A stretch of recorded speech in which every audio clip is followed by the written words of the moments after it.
Hi, everyone. I'm Emily, And this is Eva. and you're listening to Speech Talk. We're your research-based book club, so you can do evidence-based practice in practice. So let's start talking. All right. Some fun from this week. Got any stories, Emily? Yes. So shout out to Lorelai and the DeWitt family. It was so cute. So Lorelai is my niece, and she came over this weekend, and they were talking about how much she loved our podcast and how much she loves to learn. So they're listening. So I just wanted to say thank you guys, and I love you. Oh, So it was cute. That was my cute story for it. that I know. It made heartwarming. Oh. Okay, something fun from this week. I have a patient who came in after a stroke. That's not the fun part. It's that he came to us like very upset. He'd had a huge life change, all of the regular frustrations, like, I can't move myself, I can't feed myself, and, then he got sent out, and he came back, and he got sent back out, and then he came back, and by this time, he was, like, fully like, "I basically miss being here," and I came in, and I was like, "Alright, this is our 3rd eval together," and he was like, I know the drill, let's try it." I was like I love to hear, like, excitedly participating, you're like, "I know the drill, let's do it together." I was like, "Aw, seems like going to the hospital made you more excited for rehab. That's a first." oh, that's good. And then he like recognizes you, and yeah, he knows the thanks. Yeah. Test, retest, point increase each time gives him a good moral boost. You get you get a +1 on your MoCA score for enthusiasm. Ugh. Anyways, what are we talking about this week, Emily? This week we're talking about productivity. Dun, dun, dun. I know it is the hot button when it comes to SNFs. Mhm. Um, Whenever I'm talking to people about the SNF world, the conversation always leads to productivity. Ugh. It needs to, right? Everybody wants to know about it because productivity is the tricky financial side of this job. And it really just pulls at, your morals, your understanding of business, but also like F that. Oh, quick tip. If you ever really wanna just, like, kiss butt to your DOR, if they have to treat patients and they have a productivity standard, just being like, "Oh my god, you have to run the rehab department and they're holding you to productivity." That's so difficult, and they're always like, "I know, right?"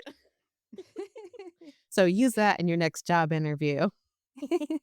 No, I once had a DOR who frequently had a productivity percentage of 5. Love that. Like, not just 5, and she'd had to go into those meetings, like, "Why is your productivity so low?" And It's she'd like, be like, "'Cause I'm a DOR." I'm helpful. I don't Yeah. know. Yeah, She I she took think it on the chin. She was a boss about it. yeah. I think the rehab world will really see the day when, like, DOR is its own position. Like, you run the department and that's it. Like, none of this, you also have to be, like, a part-time therapist business. Um, Also, let's just do a quick, like, what has been your highest productivity standard you've been asked to do? 100? 100? That's I'm crazy. not I've had kidding. 90. No, they have 100? yeah, they sent out a form that said, um we're putting productivity up at to 100%, like, sign this to say that you will work off the clock to make sure your productivity is at 100. Yeah. I Cuckoo bananas. That's wild. cuckoo bananas, and I thought I was about to win the sob story with 90%. No. It was 90% until they sent out that thing, and That's I was wild. like, "Oh, no." Yeah. That's how you know the business is hurting, when you have to be 100. They're cutting some corners, you had to be 100%. You are making up all the rounds for that business. Yeah, seriously, and I've had 85%, but caveat, the only parking available is 2-hour parking, so within your 85% productivity standards, every 2 hours, you have to leave the building and move your car and somehow make that happen. I was like, "What? What? What in the heck?" That no way. Yes, They won't even buy you a parking pass? That's crazy. yeah, so as you can see, everyone's already fired up about it. We're 30 seconds into this, and we're fired up about it. Okay, so what did we look at this week?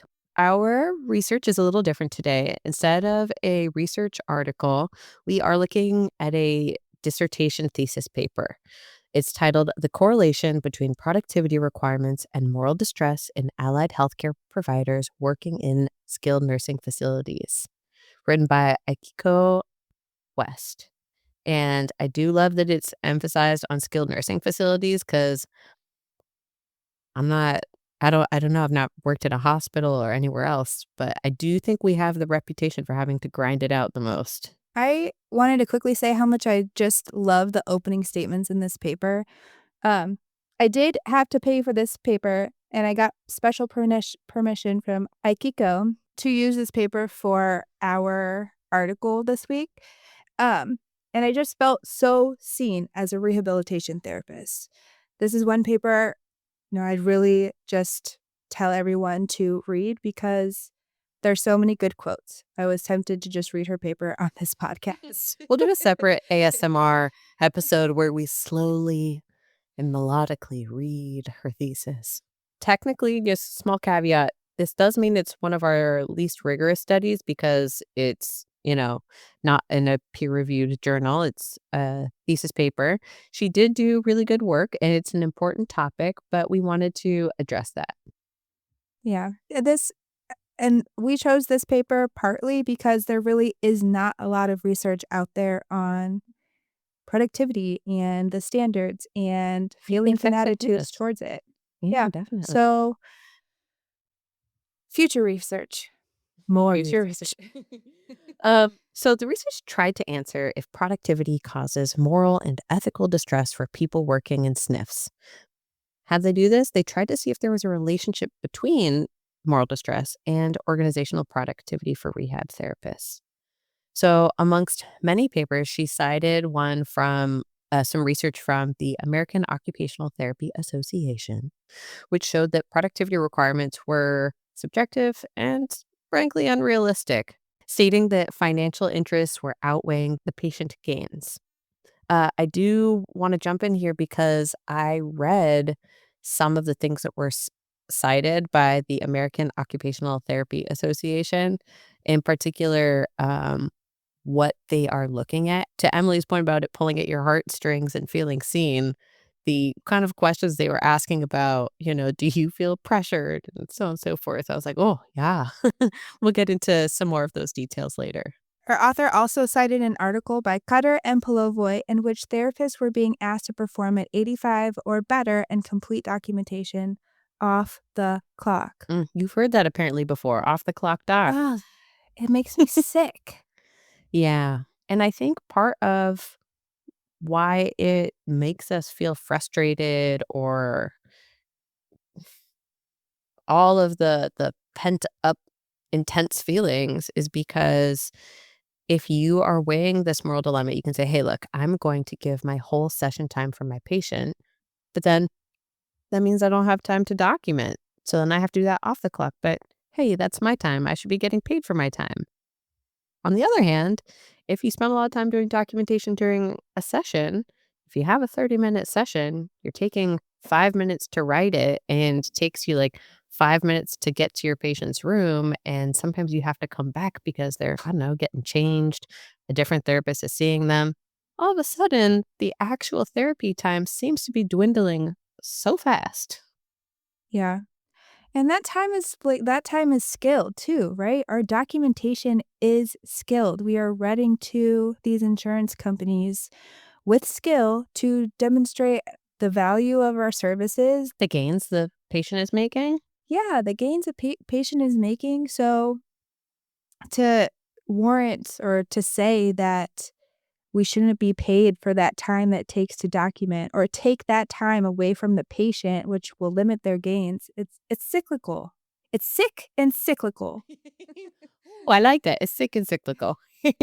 So, how did she set up her study? Well, she posed questions to rehab therapists and not just us SLPs. She got everybody in the mix. She got the PTs, the OTs, the RTs. and all the assistant positions. Good on her. And she used an online survey in which she utilized convenient sampling through social media. So SNFs were chosen because SNFs are known for having the high productivity requirements. She gave them the moral distress scale revised for occupational therapists and a short questionnaire that asked the following. Emily, you want to read that off? She wanted to know if they had a productivity requirement, if that requirement was difficult to meet, if productivity influences clinical decision making, if you are given rewards for your productivity achievements, if there are negative consequences tied for not achieving productivity standards. Yeah. And again, this is so nuanced of a question because at my current facility, it's a real small facility. I can get from where I am to the farthest side pretty quickly, so I can round relatively fast. I used to work in a 5-story building, and I had to walk all the way down to the basement to drop off dietary slips and come all the way back up. So I was just always at a loss at how I was supposed to do dietary adjustments within the time frame if I'm walking up like cumulatively like 10 flights of stairs in addition to doing the therapy session. It's just it blew my mind. It's like 90% what? But my Fitbit was crazy good. I tell you, it was crazy good. I was climbing mountains. Buns and Anyways. buns and thighs. So there were 152 people included in the study, most commonly between the ages of 25 to 34, working full time, and 79% of the people surveyed were SLPs. What? All right, what'd she find? The respondents reported a mean moral distress score of 115.7, with the highest possible score being 300. Meaning we're like 50% or a little less than 50% morally stressed out at all times. And then out of the 152 people surveyed, about 40% reported they were considering leaving their job due to moral distress. And most respondents reported that they had received negative repercussions for failing to meet productivity standards. Yeah, man, why they always gotta use the stick? Why not the carrot? Like, I want get me a bonus. Um, and to the whole sick and cyclical thing, every time you get called in for a meeting for not having high enough productivity standards, you're like, I now have to figure out how to incorporate this non-productive, non-billable meeting into my standards for the day. So, Yeah. hmm, that was a toughie, real toughie.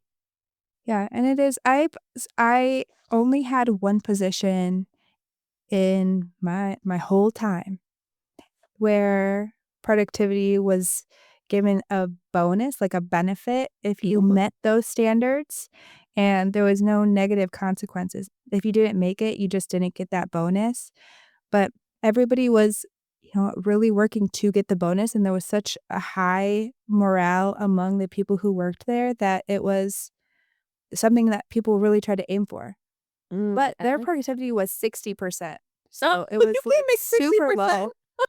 It so I Yeah, it was really low. This is outpatient, so outpatient's a little bit differently. So if you're not making your minutes, it's because someone didn't show up, and you can't really, Oh, yeah, you that can't makes sense. fix that. Yeah.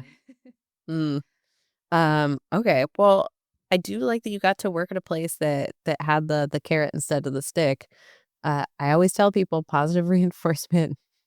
I'm like, I work for money. I work for a bonus. If you offer me a bonus, I'll push myself. Yeah. I'll run for a dollar.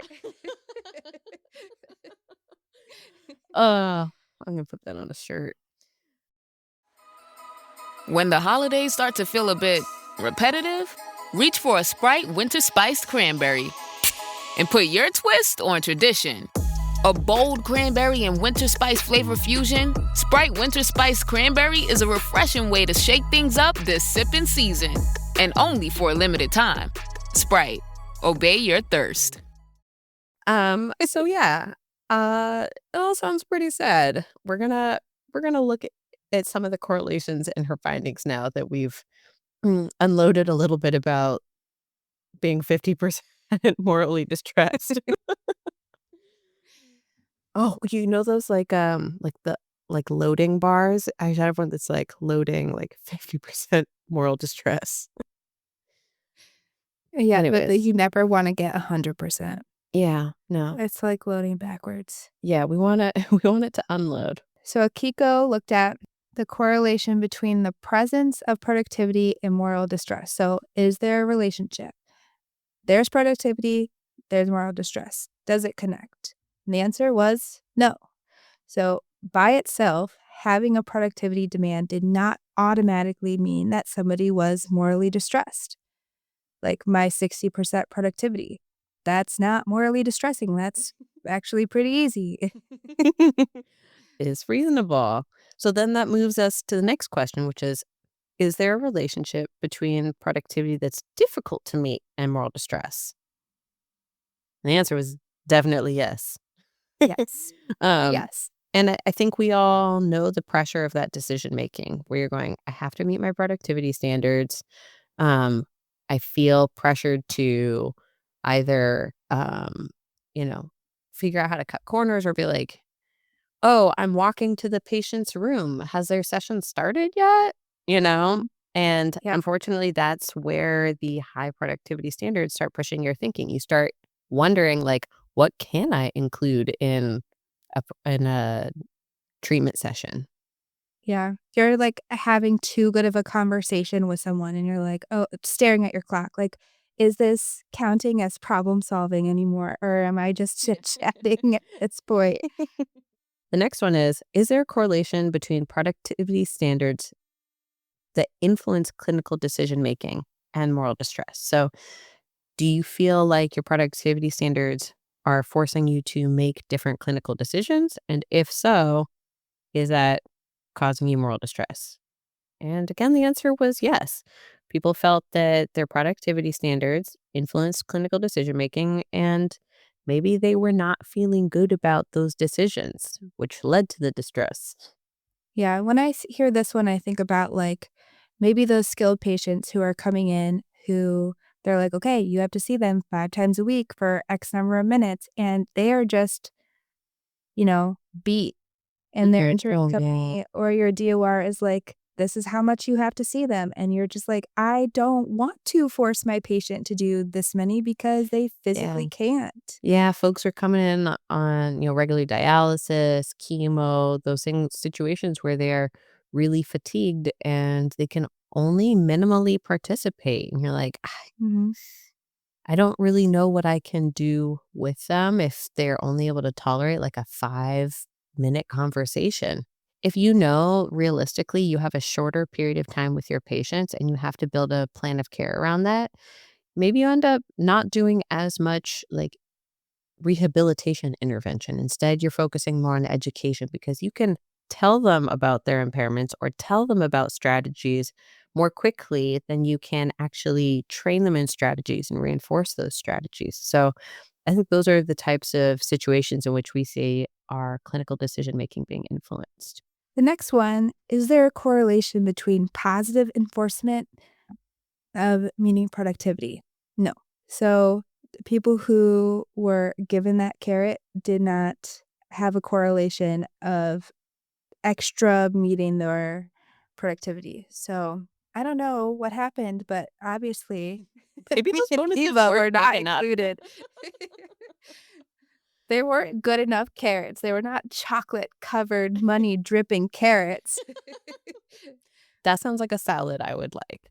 Um, but, again, it goes back to the difficulty of research in that we don't know how much they were being offered and at what productivity rate. So you may say, hey, I'll give you a bonus if you make 95% productivity. Well, I might not be able to make 95% productivity anyway. So it doesn't matter if you're offering me a bonus. I'm struggling to make that happen anyways versus, like an 80% productivity where it's a stretch. I can do it. And maybe I'll do it more regularly if you can help me out. Yeah. All right. So, and the last one was, is there a correlation between negative consequences and not meeting productivity standards and moral distress? Yeah. Yeah. People did not like being berated or being told they're not meeting their work requirements and then, you know, being pushed back out into the clinical space. Yeah, let me yell at you and then see how you feel. Now go and try harder, and if you don't do it, let me yell at you again. Yeah, which is where I developed what I call the smile and nod methodology, which is that whoever's giving you the talking to over your productivity standards, they literally have to do that. If it's the DOR or whoever it is, in your building, they've been Mhm. told by somebody that you need to be talked to. So they have to talk to you and you have to listen.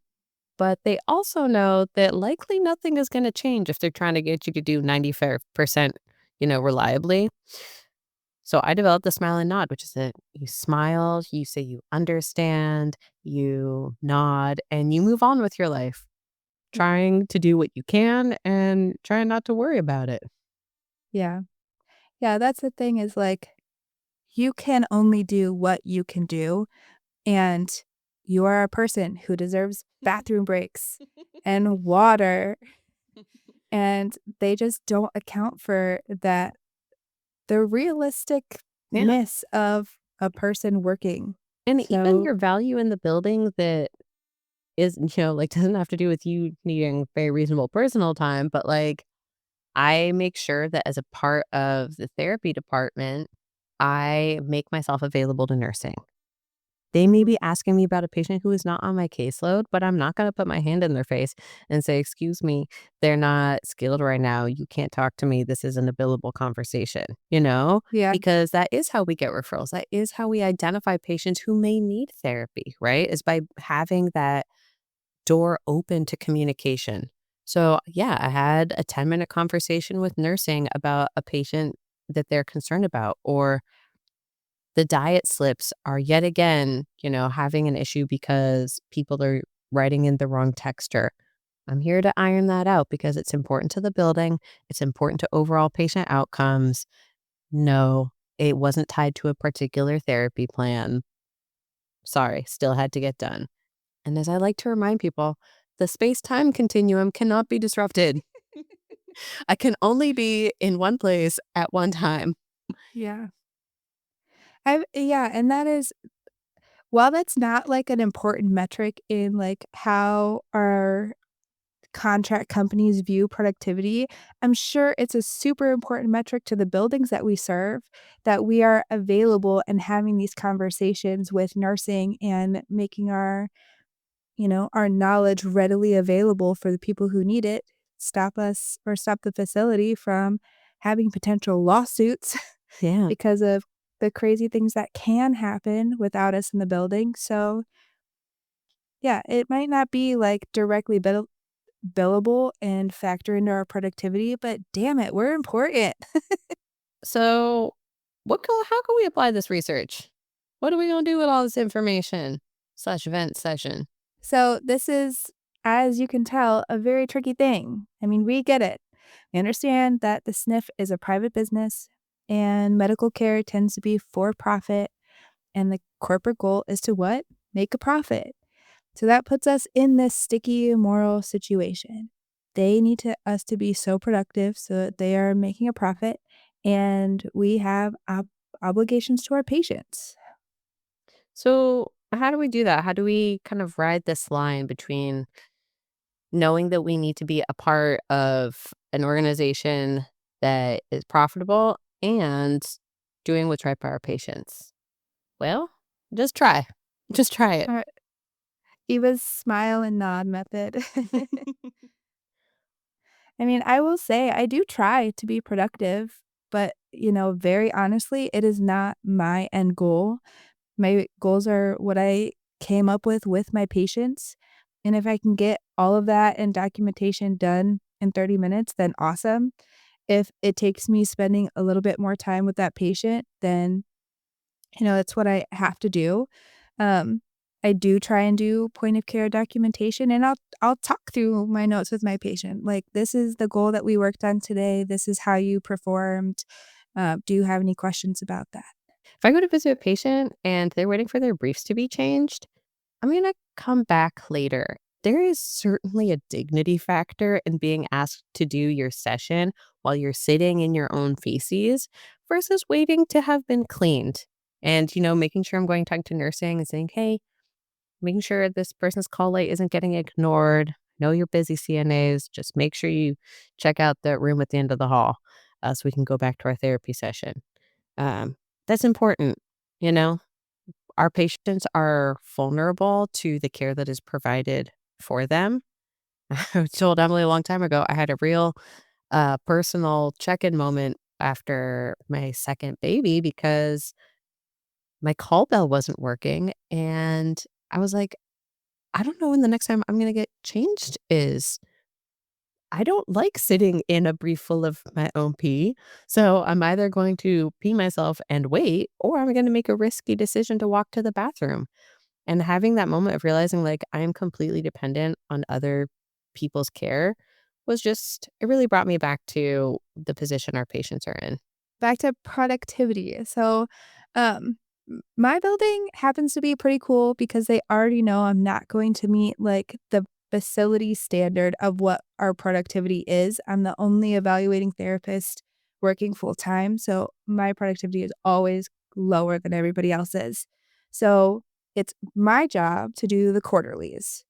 That way other people can be more productive because they're not spending time walking around asking people, um, what they have to do. So, maybe talking to your facility and making sure that if it's an understanding that your productivity is going to be lower because you have these extra duties, maybe doing extra duties that really don't cost any time or, that cost a low amount of time so you can throw that onto yours and have other people be more productive in your stay.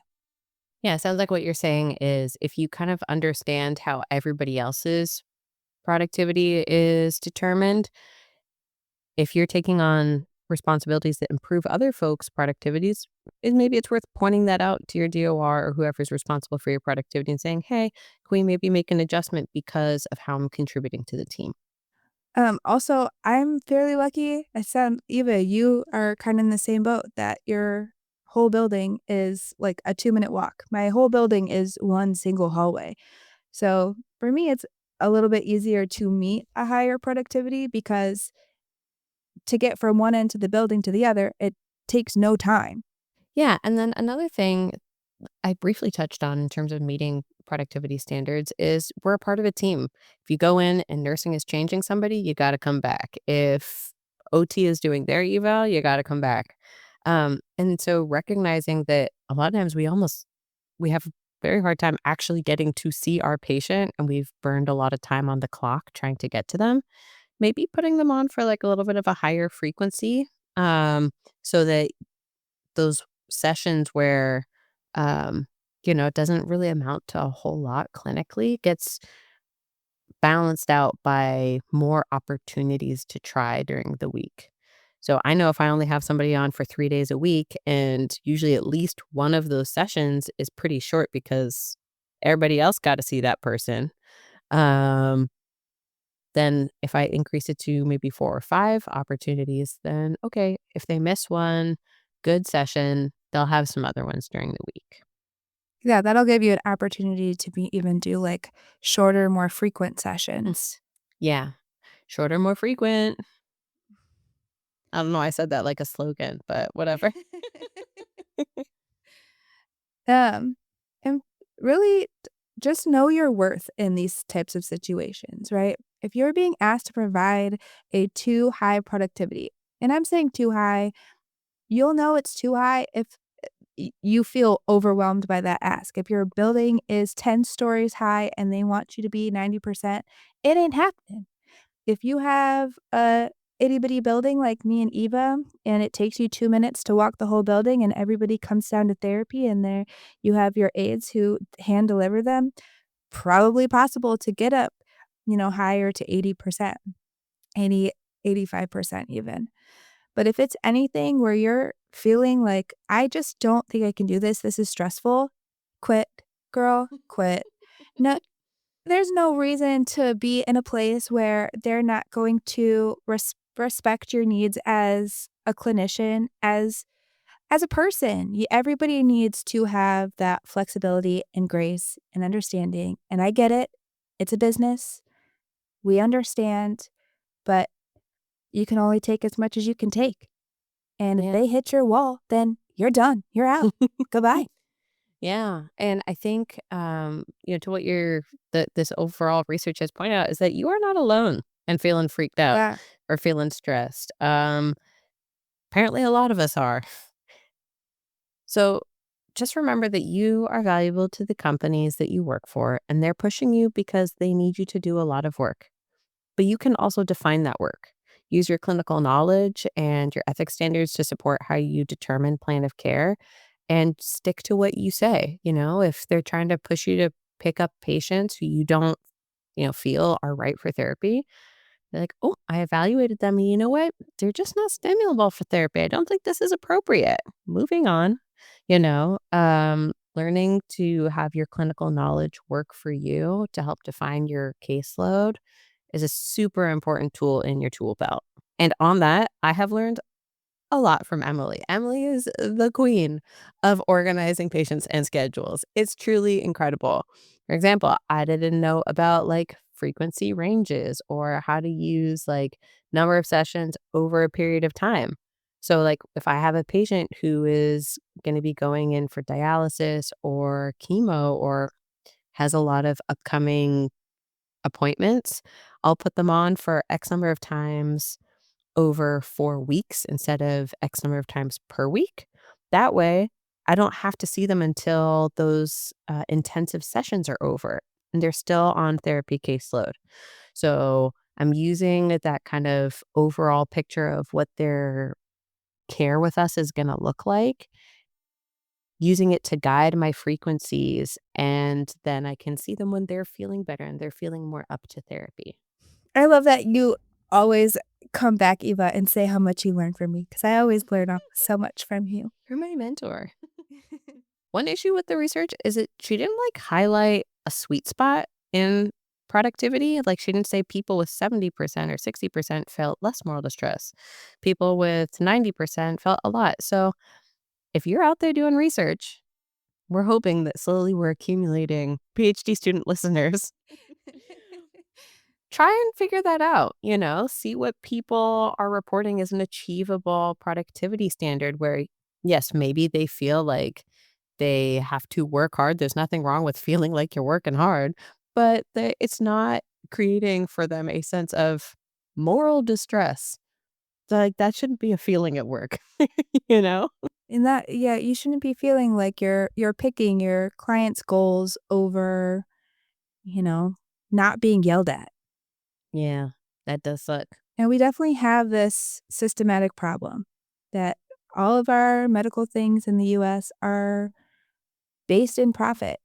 And as long as we don't have Medicare for all or, you know, other countries listening, let us know if you guys have the same kind of moral distress despite having Medicare for all. It's actually a really good research idea. More for the Yeah, PhD more students. research. More research. Let us know if even Medicare for all does not remove this moral distress Go because talk to the Swedes. yeah, everybody, I mean, there has to be a profit, right?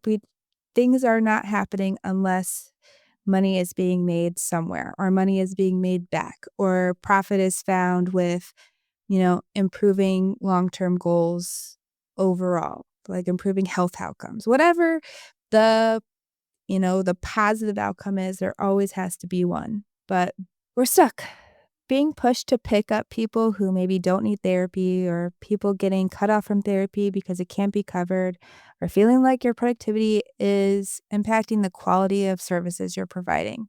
Yeah, those are all indicators that there's something wrong with where you're working. You can only do so much. That's not on you, babe. That's not on you.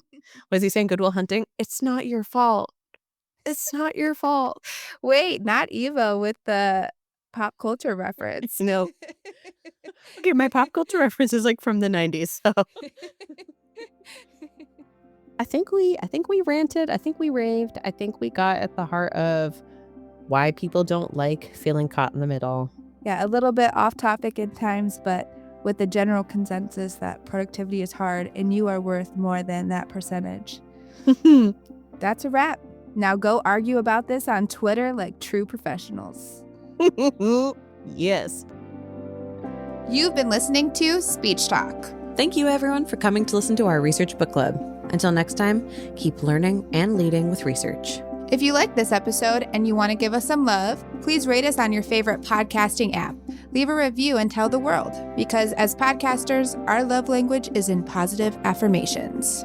If you have a research topic you want us to cover, or you have episode comments, clinical experience you want to share, or just want to send us some love letters, send us an email at hello@speechtalkpod.com.